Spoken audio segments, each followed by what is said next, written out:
एक दिन की बात है। एक दिन मूसलाधार बारिश की रात थी। सुविधा अपने बिस्तर पर लेटी किताब पढ़ रही थी। तभी अचानक उसके कमरे की खिड़की पर बिजली चमकी। सुविधा कमरे में अकेली थी, इसलिए वह बहुत ही डर गई। तभी उसने खिड़की के पास एक परी देखी। सुविधा उसे देखकर चौंक गई। वह सुंदर परी खिड़की के अंदर आके बोली, सुविधा तुम बहुत ही अच्छी लड़की हो, इसलिए मैं तुम्हें कुछ देना चाहती हूँ। सुविधा ये सुनकर बहुत ही खुश हो गई। सुंदर परी ने सुविधा को एक छड़ी देते हुए कहा, सुविधा ये जादू की छड़ी है, तुम इसे जिस भी चीज की तरफ मोड़कर घुमाओगी वह चीज गायब हो जाएगी। सुविधा छड़ी को पाकर बहुत ही खुश हो गई। अगले दिन सुबह सुविधा वह छड़ी लेकर अपने स्कूल गई। वहाँ उसने शैतानी करना शुरू कर दिया।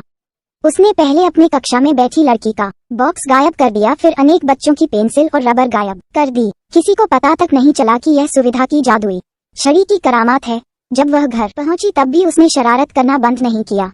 सुविधा को इस जादुई छड़ी का उपयोग करने में बहुत ही मजा आ रहा था। टीवी के पास बेडरूम में एक कुर्सी रखी थी। उसने सोचा, क्यों ना मैं इस कुर्सी को गायब कर दूं।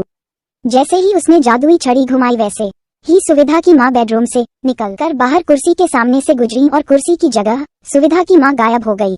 सुविधा अब बहुत ही घबरा गई और जोर जोर से रोने लगी। इतने में ही उसके सामने वह सुंदर परी प्रकट हुई। सुविधा ने परी को सारी बात बताई। सुंदर परी ने सुविधा से कहा, रो मत, मैं तुम्हारी माँ को वापस ला सकती हूँ, लेकिन उसके बाद में ये जादुई छड़ी को वापस ले लूंगी। सुविधा बोली, तुम्हें जो भी चाहिए ले लो, लेकिन मुझे मेरी माँ वापस ला दो। तब परी ने एक जादुई मंत्र पढ़ा और देखते ही सुविधा की माँ वापस आ गई। सुविधा ने पीछे देखा तो वह सुंदर परी गायब हो गई थी। वह अपनी माँ को पाकर बहुत खुश हो गई।